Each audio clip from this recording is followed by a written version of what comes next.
Good morning. I work with the Sunway Lagoon Wildlife Park, and I'm a wildlife veterinarian. Yeah. What do I do? I am in charge of the well-being of the animals in the zoo. We have about 500, more than 500 animals in the wildlife park in Sunway Lagoon. And I look into making sure that all of them are being kept well, and they're also in good health condition.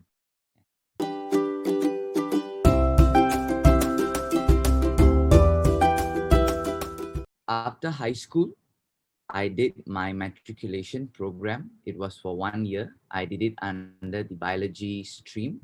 You could choose between, if not mistaken, biology or physics. So I did biology. And then I went on to do my degree in veterinary medicine in UPM for 5 years. So it was a total of 1 year pre-university and 5 years in university. And then I got the veterinary degree, and here I am.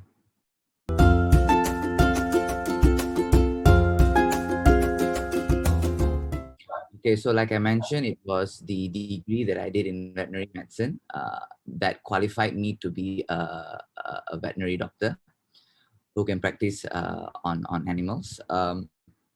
Throughout the 5 years of being in veterinary medicine, of course, it is a very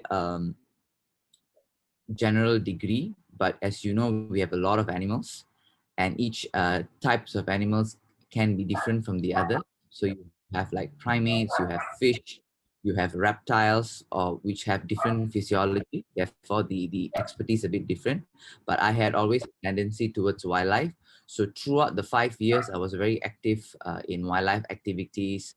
I enrolled myself in zoological clubs, helped a lot on wildlife related cases. I did my practicals in zoos. So that sort of helped me get a lot of experience as much as I could.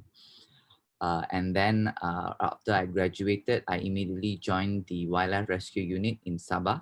So I worked with a lot of wild animals in Sabah, doing a lot of rescues and translocations. So because you have so many animals, it takes really long experience, and I'm still learning to this very day the necessary skills to be a good wildlife vet.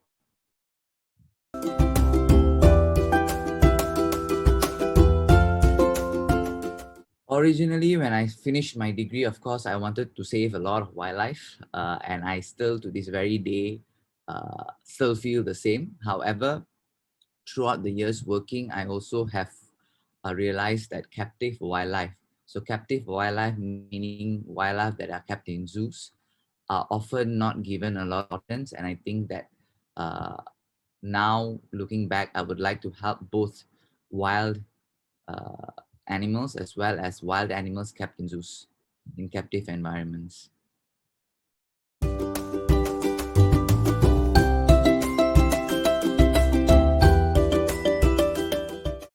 It's a very busy job, definitely. It takes a lot of your time, a lot of your effort, because during your work hours, you're focused on the animals. But when you go back, you're trying to like read up on certain animals. What can we do? A lot of reading, a lot of asking from experts, not only from Malaysia, but overseas. So it takes a lot of time. But throughout my working time, I also noticed, I've also learned firsthand how we all live in an ecosystem.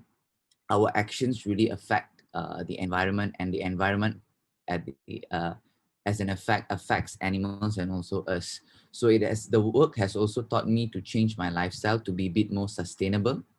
I have worked with turtles that have ingested plastic, and they have not done very well. So that, really gave me an understanding of what our actions, how little you think it may be, actually gives a big effect to the environment. So I have learned to be more sustainable, practice more, try to reduce my waste, just be more conscious to the environment, because I know it eventually will affect the environment, the animals, and eventually us humans.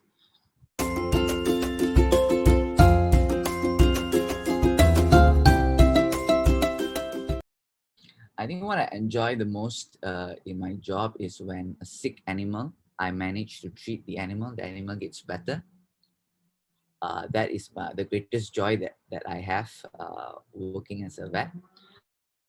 However, the most difficult part about it is actually same thing is when you get a sick animal, you're unable to determine why the animal is sick because animals don't speak. So as compared to a human where you can go to the doctor and say like, oh, okay, I have a sore throat, I'm coughing, I feel a little bit funny in my tummy. Animals don't do that. So you have to really figure out what's wrong with them. So that's when you have to use your eyes, your ears, your nose. You just have to really observe them to see what's wrong, what is different with them. And also one more thing which differentiates wildlife and also like maybe cats and dogs is you can't really be very close to the animal all times. You can't really like catch a tiger and then check its ears perhaps. So you have to really think of ways of like really checking up the animal without hurting the animal or hurting yourself. So I think that is the most difficult part of the job. My advice to people who like to be veterinarians is I think having the passion for animals, loving animals is number one. You must be able to care for them, be very patient with them. So patience is also very important, but also never to give up. I think that when you go into this field uh, with a lot of passion is very good, but you need to have a lot of determination and also will to not give up.